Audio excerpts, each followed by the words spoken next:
My name is Riley Carter. I'm 28 years old, and last Thanksgiving my mom stood up in the middle of a luxury ski resort in Aspen, raised her champagne glass, and turned my whole life into a punchline. I have two daughters, she announced, smiling at the room. One is a famous lawyer, and the other is basically a beggar. The table exploded with laughter. Chairs creaked, glasses clinked, someone actually snorted. I felt every eye slide over me, down my thrift store sweater, to the worn sneakers I'd thrown on after a 12-hour shift. Remember when she said she'd be some kind of star athlete? Someone joked. Be nice, another voice chimed in. At least she knows how to sleep on the couch.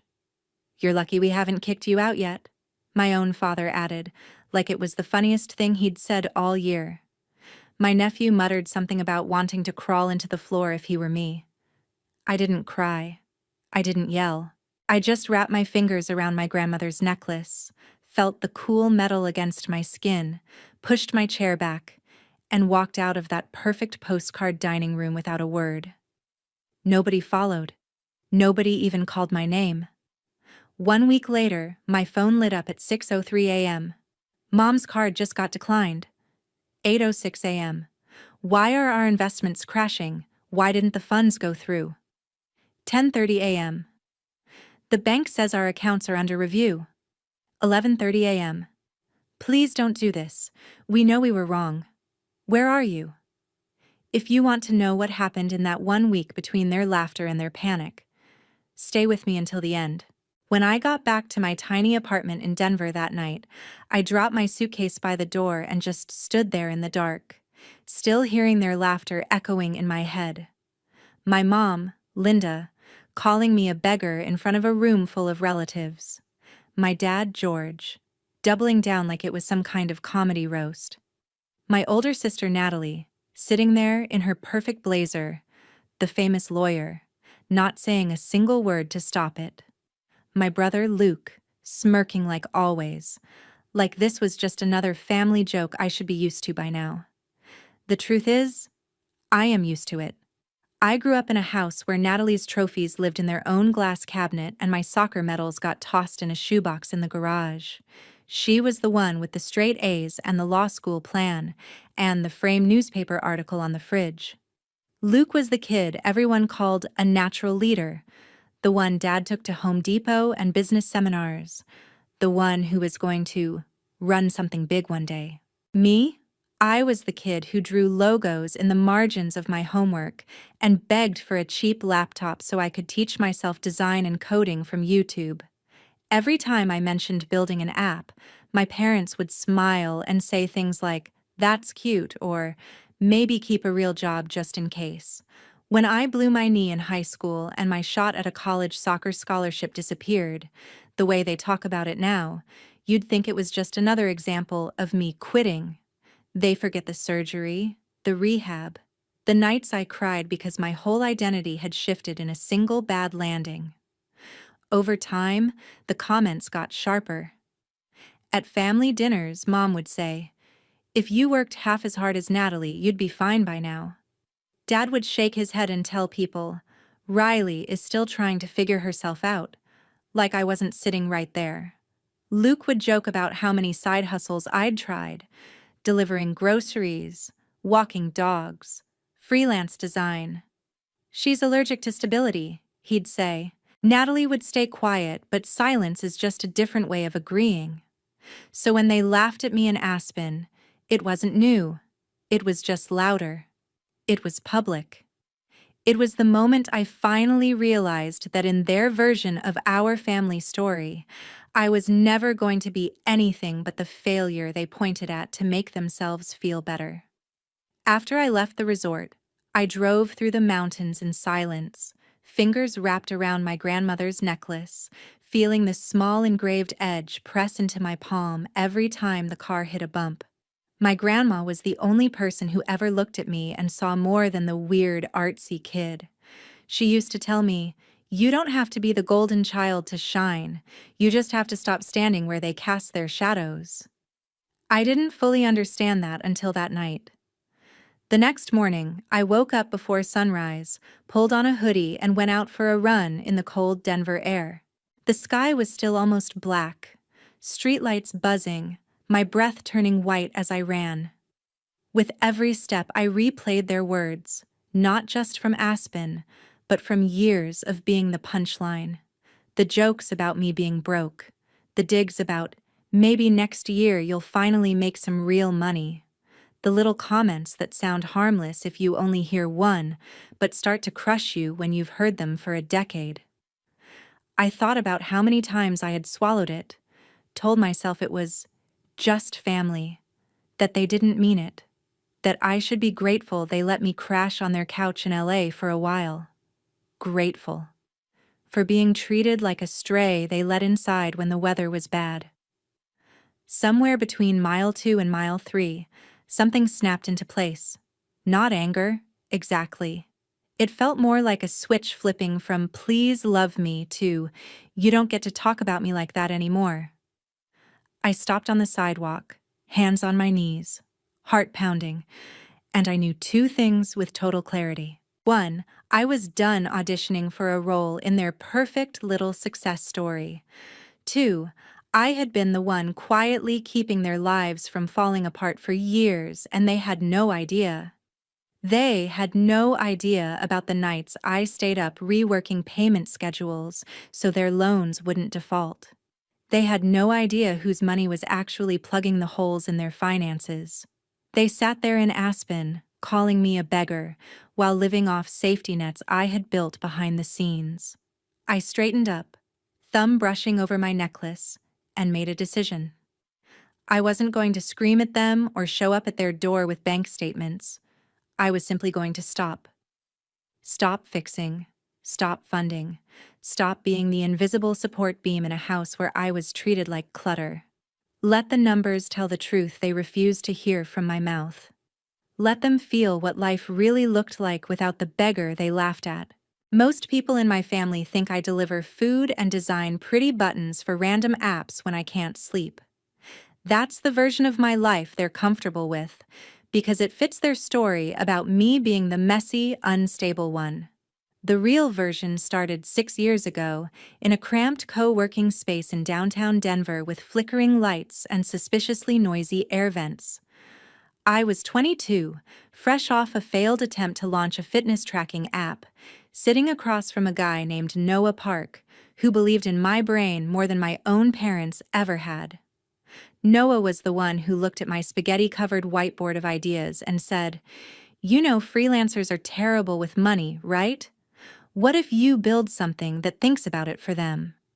That was how LoopNest was born.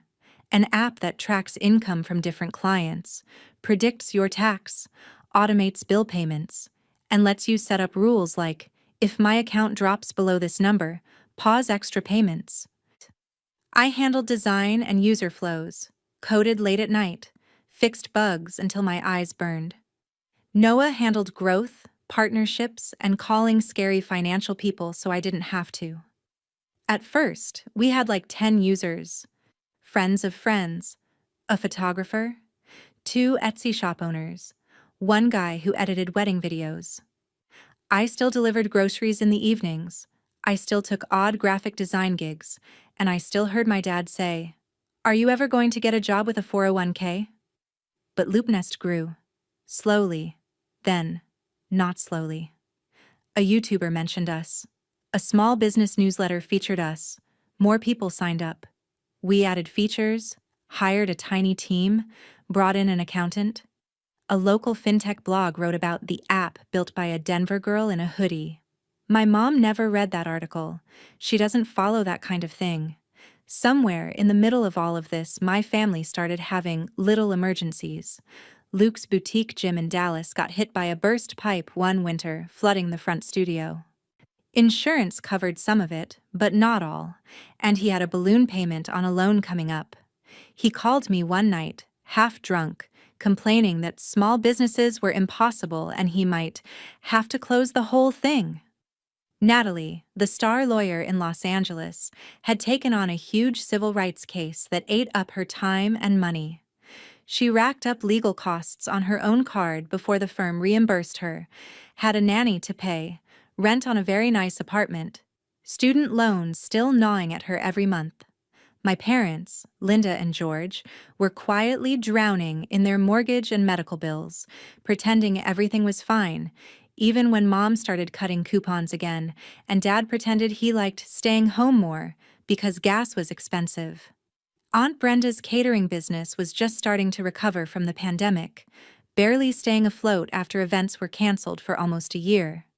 To the rest of the world, they were all doing great. To me, with access to the numbers they shared in late-night phone calls, they were held together by duct tape and denial.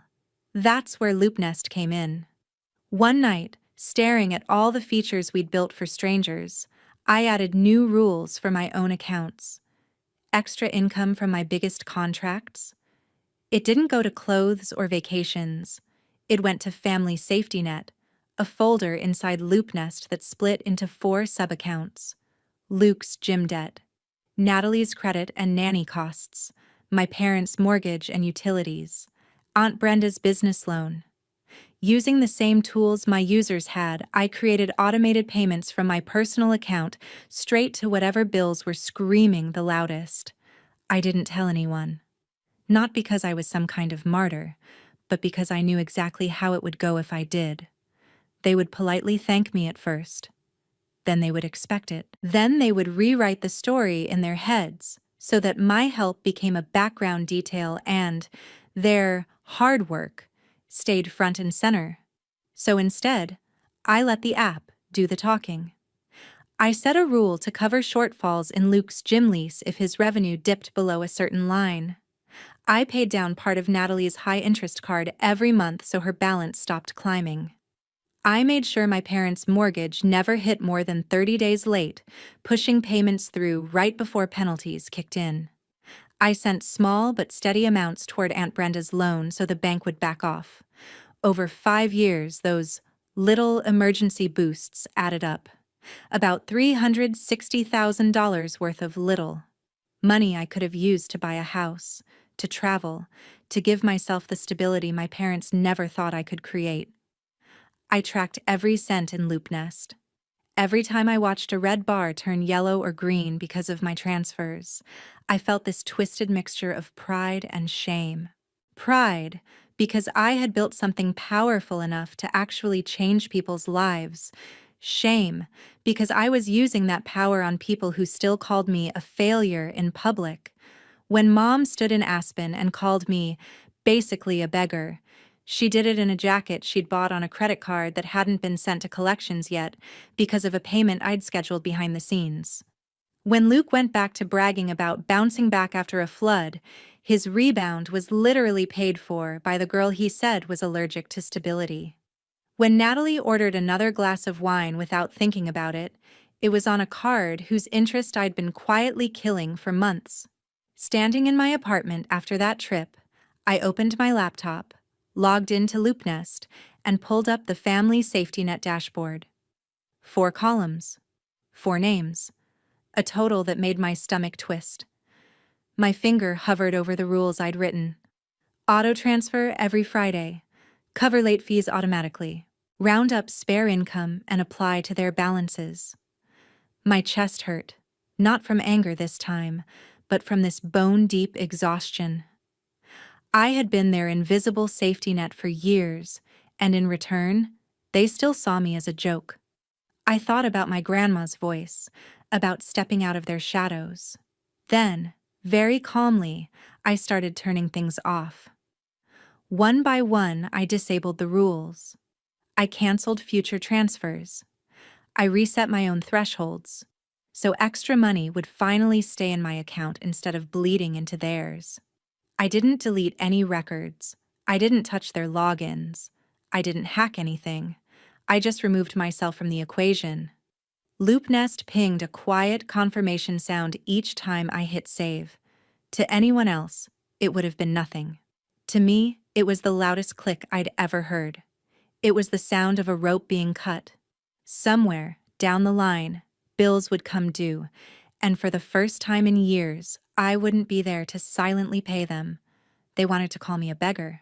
Fine. Let's see how their perfect lives hold up without the beggar's money propping them up. The first alert came the very next week, early on a Thursday morning, when the sky over Denver was still that gray-blue color that makes you feel like the day hasn't decided to start yet. My phone buzzed on the nightstand at 6:03 a.m. I almost ignored it, assuming it was one of my clients in another time zone, but the preview on the lock screen made my stomach tighten. Mom, my card just got declined at Starbucks. Is there something wrong with the bank? I stared at the message for a long time.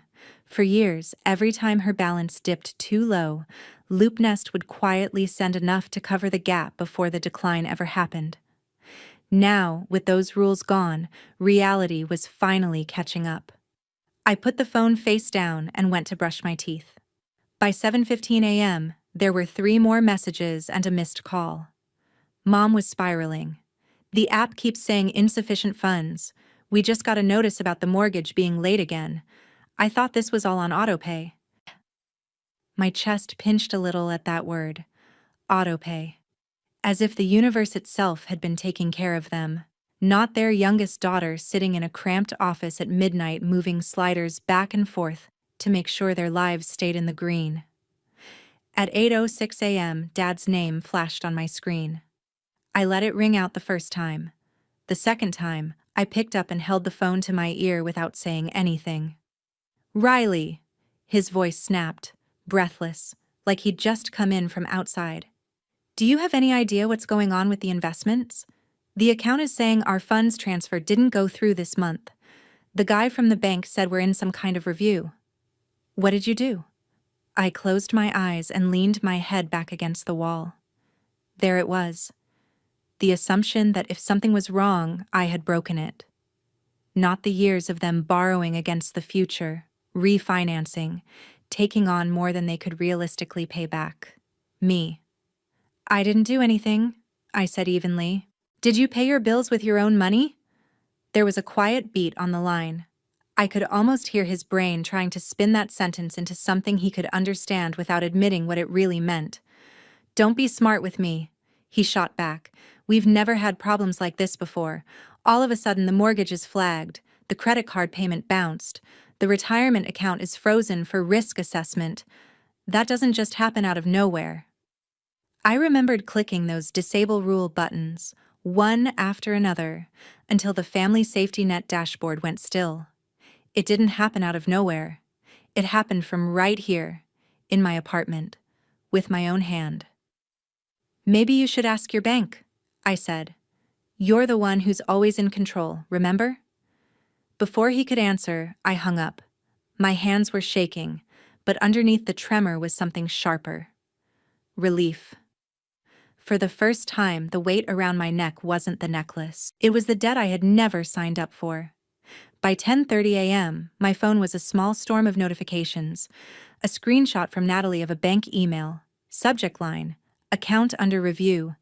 Her text underneath, my accounts are being temporarily frozen until I clear an outstanding balance. This is insane. I had everything scheduled. Did you mess with anything when you stayed here last? There was another message right after it. If this is some kind of punishment for the other night, this isn't funny. I have court this week. I can't have my cards bouncing. For a few seconds, anger bubbled so hot it felt like static in my ears. Punishment. Funny.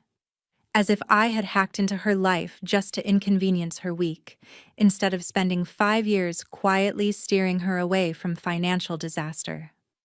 As if she hadn't sat in Aspen and let Mom label me a beggar while she watched from her pedestal. I typed out 3 responses and deleted all of them. Finally, I settled on nothing at all. Silence felt more accurate than any paragraph I could send. At 11:30 a.m., a voicemail came in from Mom. Her voice was nothing like the bright, performative hostess at the resort. It was smaller, cracked at the edges. Riley, honey, please call me back. The mortgage company called again.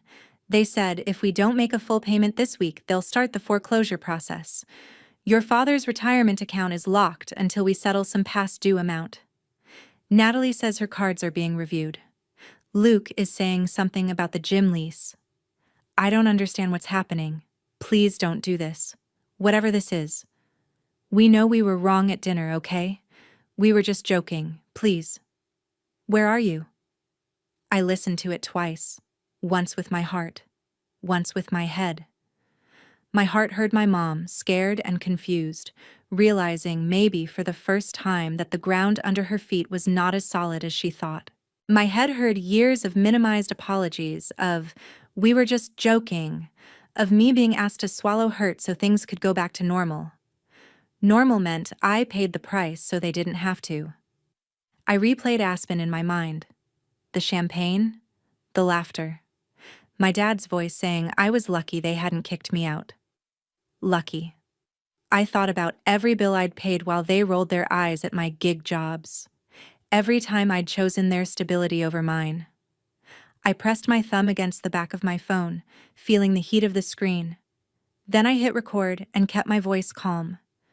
Who are you? I said. Do I know you? Why should I help?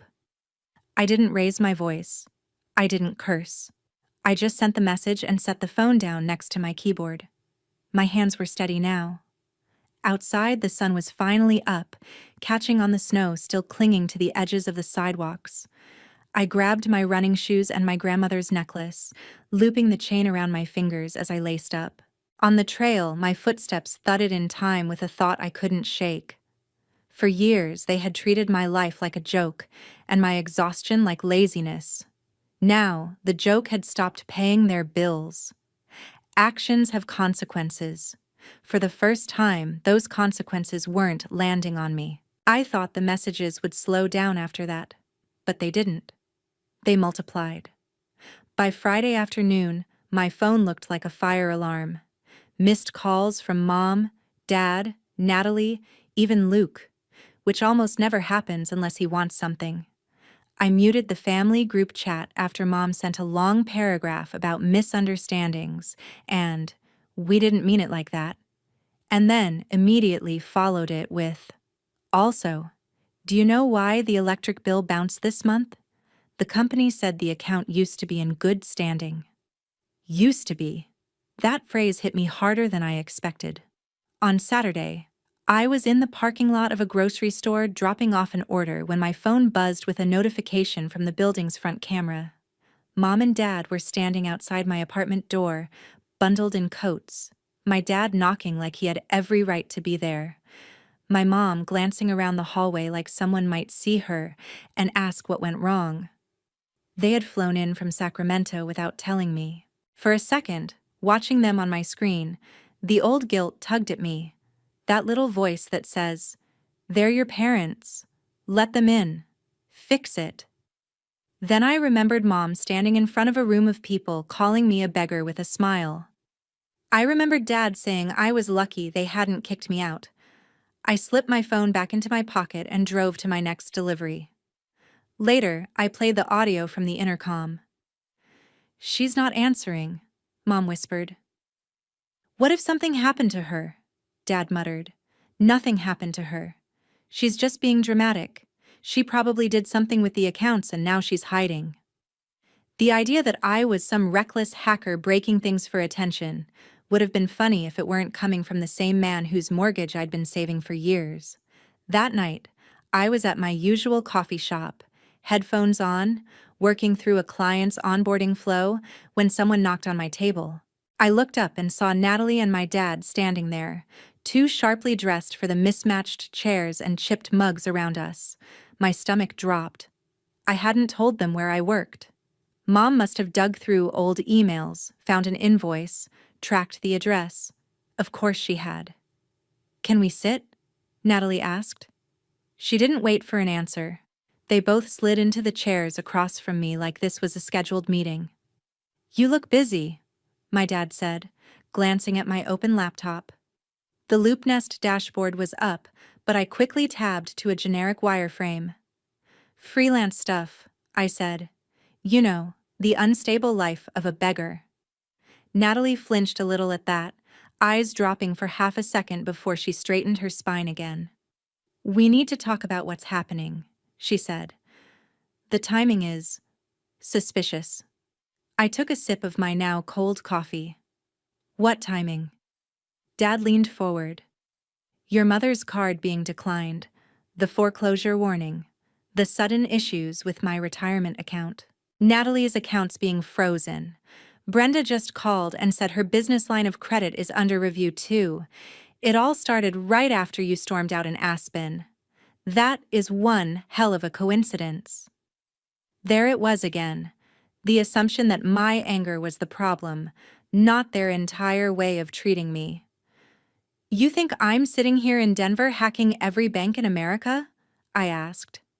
I barely get my own groceries delivered on time. Natalie exhaled sharply. No one said hacking, but you've always been good with tech. You're the only one who understands all those payment apps. You stayed with me in LA. You helped me set up some stuff. Maybe you changed something you shouldn't have. Maybe you're angry and you're using whatever access you have to teach us a lesson. Her tone tried to sound legal, objective, but underneath it I heard something new. Fear. She wasn't used to being on the side of the table where she didn't have all the information. I don't have access to your accounts, I said. I never did. If your life is spinning because a few automatic transfers stopped, maybe the issue isn't me. Maybe it's that you've been living on money you never knew was there. Dad frowned. What does that mean? I looked at him. Really looked at him. The lines in his forehead were deeper, his eyes more tired than I remembered. For a second I almost softened. Then I thought about how easily he had humiliated me in front of everyone, how quickly he defaulted to believing I was the one who broke something. It means you should probably call your financial institutions, I said. Ask them who's been making sure your lights stay on. Dad slammed his palm lightly on the table enough to rattle my cup. You don't get to talk in riddles, Riley. We are your family. I felt the necklace under my shirt, the small pendant resting against my skin. Family. The word that had been used to excuse every dig, every joke at my expense, every time they brushed off my hurt because we're just teasing. That's what families do. I packed my laptop slowly, slid it into my backpack, and stood up. I have a meeting, I said. If you really want answers, you're not going to get them by ambushing me in coffee shops and accusing me of crimes. Then how? Natalie demanded. Her voice cracked on the last word. It was the closest thing to vulnerability I had heard from her in years. I paused, thinking. For once, I had leverage. Not the kind you wave around to hurt people, but the kind that forces them to finally see you, to listen. Thursday, I said. 7 p.m. at this same place. Bring Mom. Bring Luke. Bring whoever else thinks I ruined their life. If you want to understand what's going on, everyone needs to be in the same room, and you need to actually shut up long enough to hear me. Dad narrowed his eyes. Why Thursday? Because I said so, I replied. You've been running my life on your schedule for 28 years. You can clear one evening for me. For once, neither of them had a quick comeback. Natalie glanced at Dad, then back at me. Fine, she said. We'll be here. They left, the bell over the coffee shop door jingling as it swung shut behind them. I sat back down, heart pounding, hands shaking just a little. A few minutes later, my phone lit up with a notification. A text from my nephew, Mason. Hey, Aunt Riley, Mom and Grandpa are freaking out. They said they saw you. I just wanted to say, I didn't think the joke at Thanksgiving was funny. I thought it sucked. Also, I've been using your app with some friends. It's actually brilliant. If you ever have time, could you maybe teach me some stuff about coding? I stared at the word brilliant until my eyes blurred. Someone in this family saw me. Someone who wasn't asking for money just for knowledge. I typed back, sure. We can start after I deal with some things this week. And for the first time since Aspen, I felt something other than anger or exhaustion. I felt focused. They wanted to know what had happened to their perfect, stable lives. On Thursday at 7 p.m., in a cramped Denver coffee shop that smelled like burnt espresso and vanilla syrup, I was finally going to show them. Thursday at 7, the coffee shop felt smaller than usual, like the walls had leaned in to listen. I got there early, took the table in the corner near the back, and watched the door while pretending to rearrange screens on my laptop. Noah sat a few tables away with his own computer, headphones around his neck, pretending to work but obviously on standby. We had talked the night before, going over every detail, every payment, every contract, making sure we were covered. The bell over the door jingled at 7:02. My parents walked in first, stiff and tense, followed by Natalie in a dark blazer like she had come straight from court, Luke in a gym hoodie, Aaron right behind him, and Aunt Brenda wringing her hands in the back. Mason slipped in last, looking nervous, his eyes finding mine and then darting away when his mom glanced at him. They all crowded around my table like a jury. For a second, no one said anything. Then my mom broke the silence. "Riley," she said, forcing a smile that did not reach her eyes, "thank you for meeting with us. We just want to understand what is going on. The bank, the bills, your message." Her voice trailed off on the memory of my voicemail. My dad did not bother with soft. "Cut to the chase," he snapped. "Did you mess with our accounts or not?" I looked at each of them, one by one, the people I had been breaking myself to protect. "No," I said. "I did not touch your accounts. I did not log into your banking. I did not hack anything. All I did was stop using my money to prop up a life you could not afford." Confusion rippled around the table. Natalie frowned. "What are you talking about, your money? You do not have that kind of money. You are always saying you are broke." "I say I am broke," I answered, "because after paying my own rent, my own bills, my own business expenses, I sent almost everything extra to you." I turned my laptop around so they could see the dashboard on the screen. Loop nest, my colors, my layout, my name in the profile corner, 4 columns labeled with their names, years of transactions laid out in clean lines and graphs. "This," I said quietly, "is where your emergencies went to be fixed." For a long moment, all they did was stare. Luke leaned closer, squinting. "Wait," he said slowly. "Is that my gym lease number? Why is that in your app?" "Because when your revenue dipped after the flood," I said, "I set up an automatic rule so that whenever your account dropped below a certain line, my income covered the difference on your lease and your equipment payments. Otherwise, you would have defaulted 2 winters ago." Erin clapped a hand over her mouth. "That is not possible," Natalie blurted out. "Mom and Dad helped him, not you." "Mom and Dad were barely holding their own mortgage together," I said. "Check the dates. Every time you thought a miracle payment came through, it was not a miracle. It was me." I clicked to the next column, her name. A list of credit card payments, nanny invoices, court filing fees that had been topped up at the last second, keeping her balances from going into full crisis. "I have been using my app to route my own money into your messes for years. Luke's gym, your cards, Mom and Dad's house, Aunt Brenda's loan. Every time you said something like, 'We got lucky,' the bank gave us a grace period. That grace period had my name on it. You just did not know." Aunt Brenda made a small sound like someone had knocked the wind out of her. My mom's face crumpled. My dad went very still. Natalie stared at the screen, her cheeks flushing. "Why?" she finally whispered. "Why would you do that and not tell anyone?" I shrugged, feeling more tired than dramatic. "Because I knew exactly how it would go if I did. At first you would be grateful. Then you would start to expect it. Then you would rewrite it in your head so that my help was just background noise and your hustle was the main soundtrack. And the whole time, you would still sit around tables making jokes about how I am the one who cannot get my life together." Luke scoffed, but there was no real conviction in it. This is insane.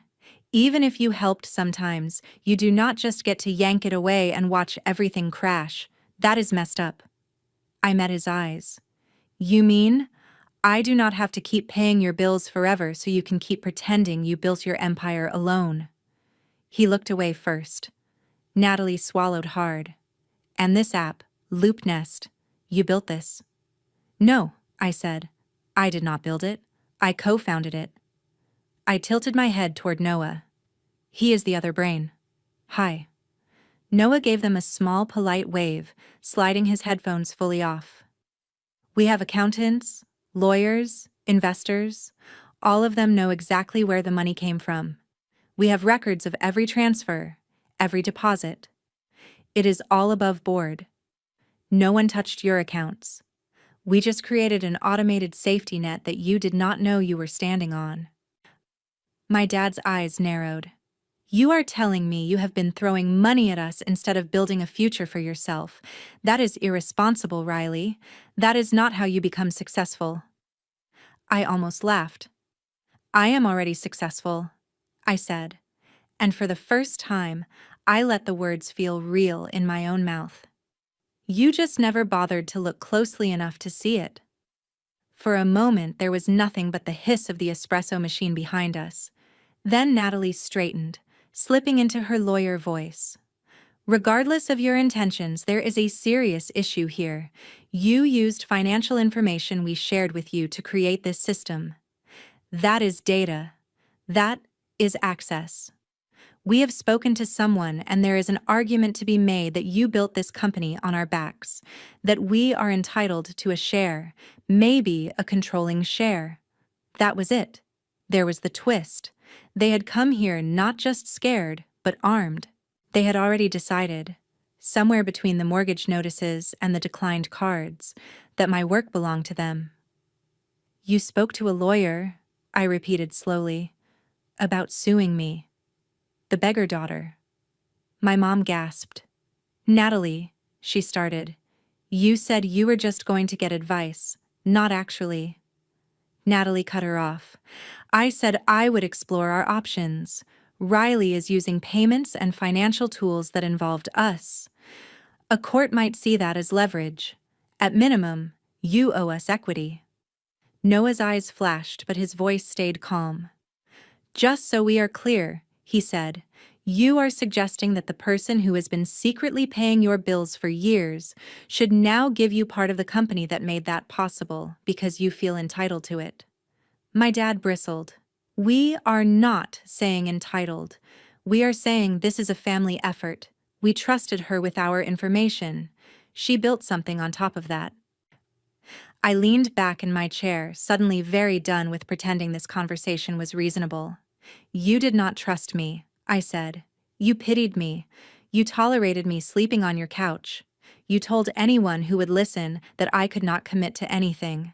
You laughed about my so-called side hustles while I sat there and quietly rerouted my paychecks to keep you from collapsing. The only time you even thought about ownership was when the money stopped coming. Natalie opened her mouth, but Noah spoke first. You are a little late on the equity conversation anyway, he said, glancing at me for permission. I nodded. We signed a term sheet last month. A fund out of San Francisco is buying a majority stake in Loop Nest. Due diligence is almost done. Their legal team has gone through every cent. They know exactly how much of Riley's personal income went to patching up your finances. If you file anything claiming you had some kind of right to the company, you are not going to get a payout. You are going to get letters asking why you think you deserve to profit from money you did not earn. Silence slammed over the table. Luke's mouth fell open. Aunt Brenda whispered something in Spanish under her breath. My mom stared at me like she was seeing a stranger. Natalie looked like someone had pulled the floor out from under her.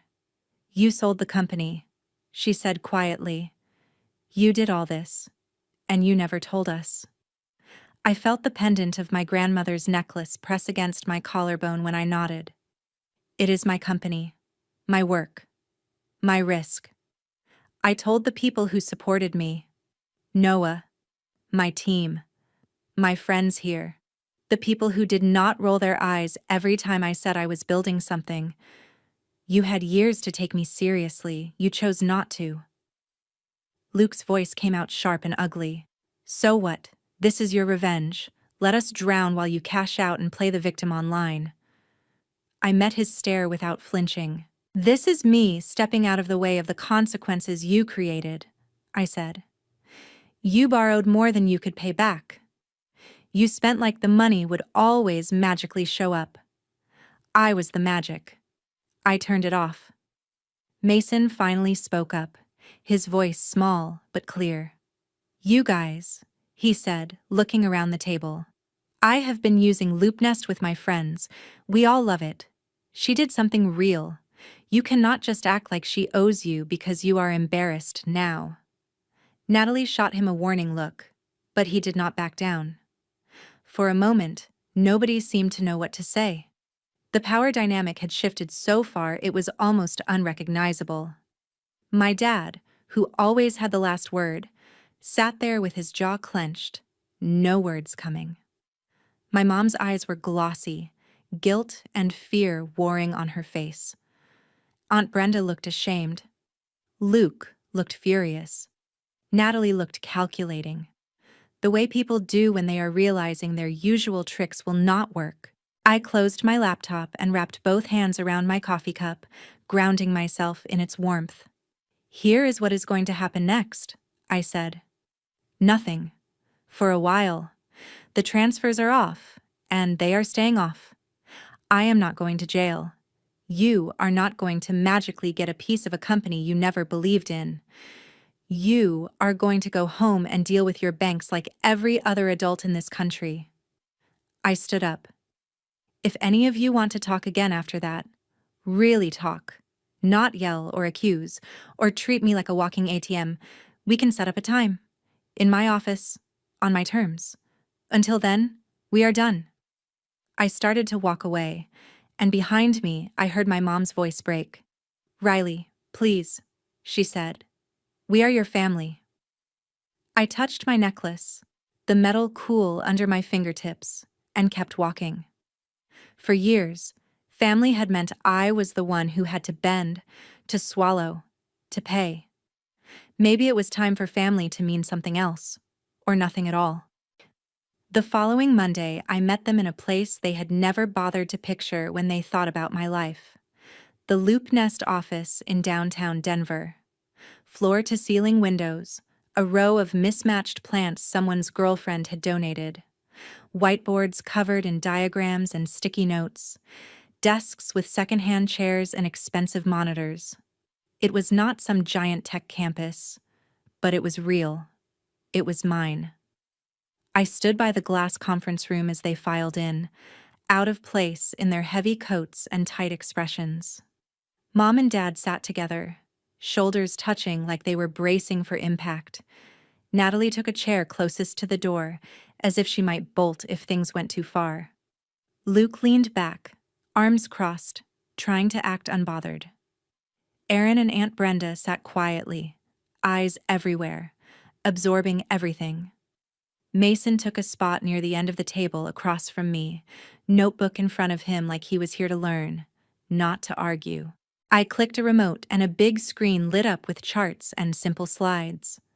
Not the dramatic kind, just facts. This, I said, is what you never saw.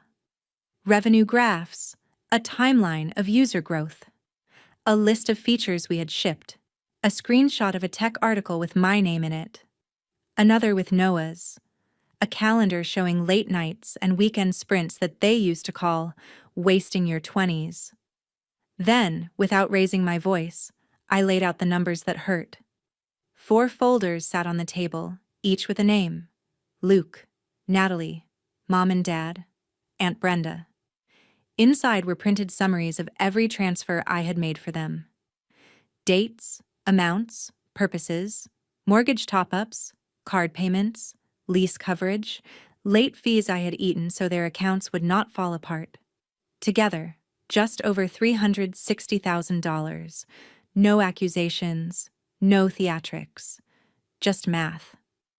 The room went very quiet. My dad flipped through his folder, his hands trembling slightly. My mom's eyes filled as she traced a line item paying for a roof repair she had convinced herself the insurance company had randomly covered. Aunt Brenda stared at the total at the bottom of her page like it was in another language. Luke skimmed his quickly, jaw clenched, while Aaron read every single line, tears gathering silently. Natalie went sheet by sheet, lawyer brain turning, realizing how much debt would have exploded without those payments. "This is not a guilt trip," I said, before they could spin stories in their heads. "This is a record. This is what actually happened underneath the version you tell at dinner tables. I am not showing you this so you will grovel. I am showing you so we can finally talk about the same reality." Mom wiped her cheeks. "Why didn't you come to us?" she whispered. "If you were this successful, if you were doing all this, why did you let us talk about you that way?" I swallowed. The truth was ugly, but it was honest. "Because for a long time, I thought you were right," I said. "I thought if I just proved myself a little more, if I rescued you one more time, you would finally see me as something other than a disappointment. I thought if I took care of everything silently, that was the price of being loved. And you know what I got in return? Jokes. Eye rolls. That speech in Aspen." Luke looked up, eyes glossy with a mixture of anger and shame. "We did not know," he said. "You never said anything." "You never asked," I replied. "You never wanted to know what my life actually looked like. You liked me small. You liked me desperate. It made you feel bigger." Natalie flinched like I had slapped her, but she did not argue. She knew it was true. She had watched me sleep on her couch and still call me lazy in front of her colleagues. Noah stepped in then, not as my co-founder, but as the person who had watched this whole thing unfold. "Here is the legal side," he said gently. "Every dollar that went through this system for you came from Riley, her income, her contracts, her equity. You did not fund this company. You did not sign anything. You did not sit in this office at midnight fixing bugs. You did not risk your credit or your sanity to get it off the ground. Riley did. There is no judge in the world who is going to look at these records and say you are entitled to what she built. There is no case. Just hurt." For once, Natalie did not argue the law. She just stared at the table. I took a breath and pushed forward, because this was the part that mattered. "I am not here to offer you handouts," I said. "I am not here to go back to the way things were. That is over. But I am also not interested in watching you implode if there is another way. So here are your choices." I looked at Luke first. "You can keep pretending the gym is one big comeback story until the bank takes it.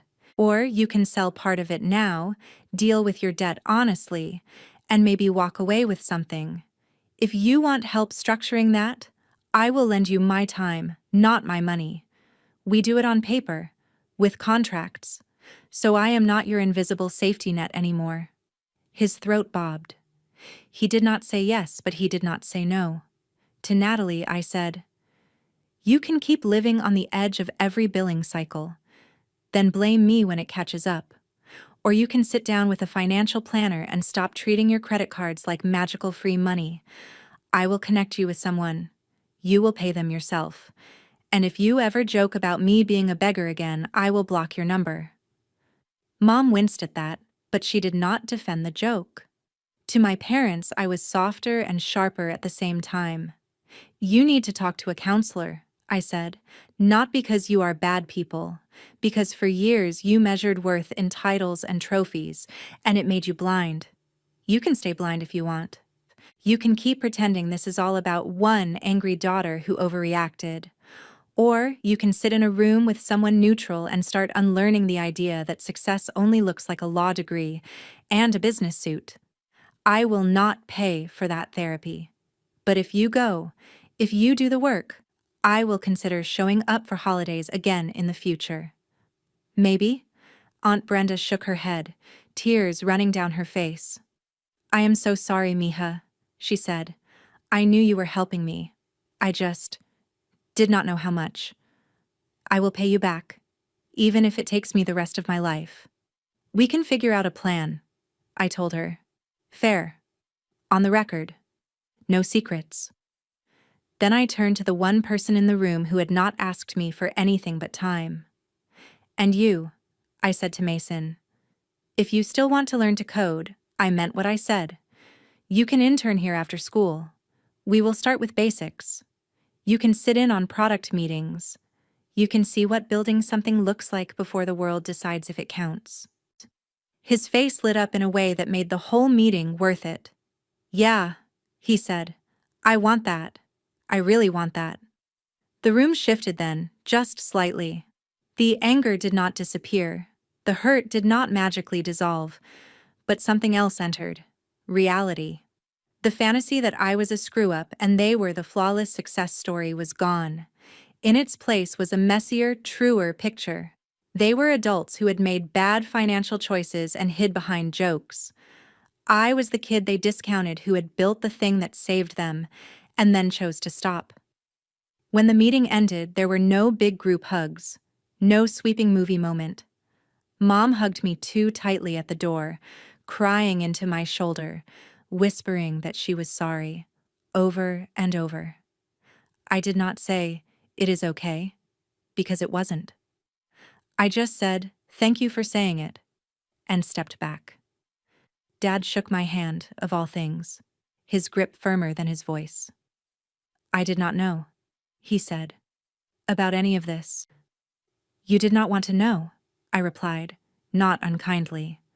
There is a difference. Natalie lingered behind the others, folder tucked against her chest. If I go to therapy, she said quietly, if I fix this, if I stop doing what I have been doing, do you think we can ever be close? I thought about it, really thought. I think we can be honest, I said. Close comes after honesty, not the other way around. She nodded, eyes shining, and left. Luke walked out without looking at me, but a week later I got an email from him asking if I knew anyone who helped small business owners wind down without losing everything. That was his version of an apology. I took it. Months passed. The sale of Loop Nest went through. I signed the documents with my hand steady, my grandmother's necklace warm against my skin. I moved into a slightly bigger apartment, bought furniture that was not falling apart, and for the first time in my life, when I said I was tired, it was not because I was secretly carrying everyone else. It was just my own life, and that was enough.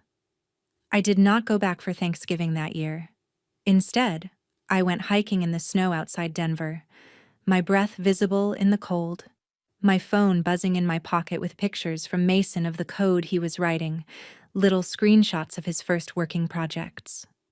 I smiled, turned my phone on silent, and kept walking.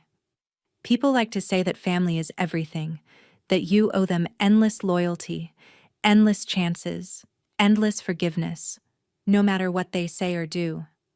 I used to believe that. I used to think that if I just endured the jokes and swallowed the hurt, one day they would see me. What I have learned is this. Family is not a free pass to treat someone like a punchline. Love without respect is just control in a nicer outfit. You can care about people and still refuse to finance their denial. You can wish them well and still walk away from their table when the cost of sitting there is your self-worth. Cutting them off financially was not about revenge, even if it felt satisfying when their miracles stopped. It was about finally stepping out from under their shadows and letting cause and effect do what it always does. Actions have consequences. Mine was building something real. Theirs was never imagining that the person they called a beggar might be the one holding the net. Forgiveness, if it comes, will be on my timeline, not theirs. Maybe one day I will sit at that table again. Maybe I will not. But if I do, it will be because they have learned to see me clearly, not because they need another bailout. And if you are listening to this, wondering whether you are cruel for wanting distance from people who call their cruelty jokes, let me tell you what I wish someone had told me years ago. You are not cruel for drawing a line.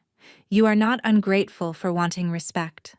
Sometimes the bravest thing you can do is let the people who hurt you feel, for the first time, what life is like without your constant, quiet support.